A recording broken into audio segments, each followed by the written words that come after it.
This director, Dakota Gorman, has given me, hands down, one of the best comedies of 2024, man.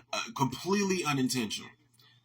Completely unintentional. This movie has instantly become one of my favorite guilty pleasure movies of all time, man. And I don't know if it's because I've been watching like some Freddie Prinze Jr. interviews where he's been talking about, his experience making the first two I Know What You Did Last Summer movies, and he did an interview recently where he was promoting this movie, but he was also talking about his marriage with Sarah Michelle Gellar, and he was talking about the new I Know What You Did Last Summer Legacy sequel coming out, so on and so forth. So I was like, let me give this movie that he's been, doing this press run for, let me give it a chance.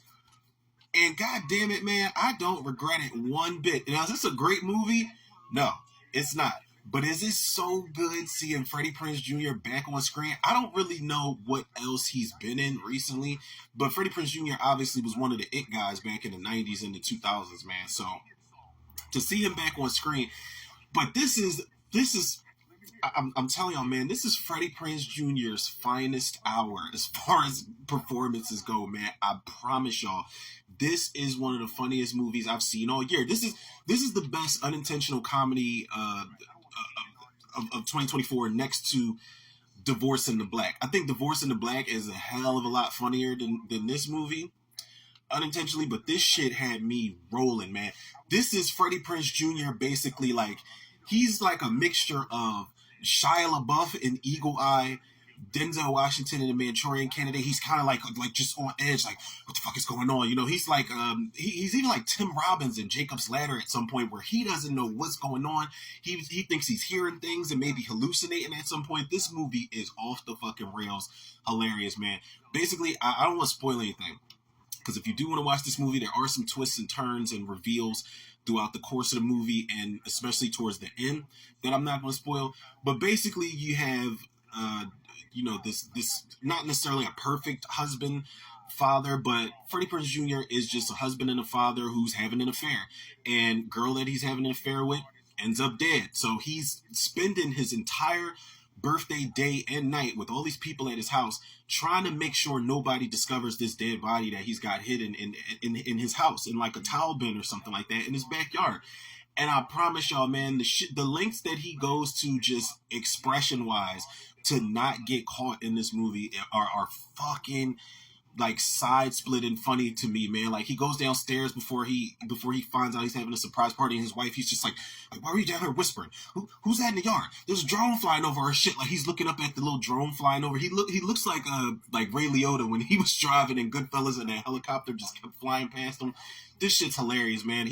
You would think that he was like a conspiracy theorist in this movie. He's just going so crazy, man. There's a point in here where he does drugs, where he gets high, and he does some Yola, and his eyes are just like, he looks like Chris Klein when Chris Klein was high as shit on the set of what was that, Street Fighter Legend of Chun Li? Because who wouldn't have been high on set making that piece of shit? But I'm telling y'all, man, and Monica Potter's in here. She plays his wife. Monica Potter, I remember when I saw her, I was like, I confused her with, I know it's blasphemy, but I confused her with Barbara Crampton for a second. And I looked at her, I was like, oh, that's the mom from, she is the mother from the remake of Last House on the Left. And she does a good job here. She's that wife that just looks at Freddie Prinze Jr. throughout the whole movie. She's like, what the fuck is wrong with you? What's going on? But there's a moment where she gets kind of like kind of with him, and she's like, yo, you need to calm fuck down, because I don't even know what's wrong with you. Like, you've been acting crazy all night. You're high as shit. We got guests here, and the kids are scared and all this other shit. But then you got Kevin Pollak, who plays her father, man, and he is that by the numbers father-in-law who hates his daughter's husband, man, and he's like, you'll never be good enough, and I knew you wasn't shit when I met you 1,000 years ago. But they do have a nice little moment, but Freddie Prinze Jr. is only having that moment so that Kevin Pollak doesn't discover the body, man. I'm telling y'all, this movie is straight up comedy. I'll go as far as to give this shit a 7.5 out of 10 just because I got so many laughs out of this. I'm going into it expecting, oh man, Freddie Prinze Jr. is back on the scene. It's a like a tense thriller, but like the whole time from start to finish, I'm just laughing at it, man. He's in the mirror talking to himself at some point, like looking like he's about to have a panic attack. He's screaming inside of a towel. Freddie Prinze Jr. is all over the place, man. He gets to go through so many different emotions in this movie, man, and the shit is it's just too hilarious. I can't comedy wise for the laughs, I can't recommend this shit enough, man. Like I said, is it a great movie? No, it's not. Is it a guilty pleasure of mine off the rip? Hell yeah.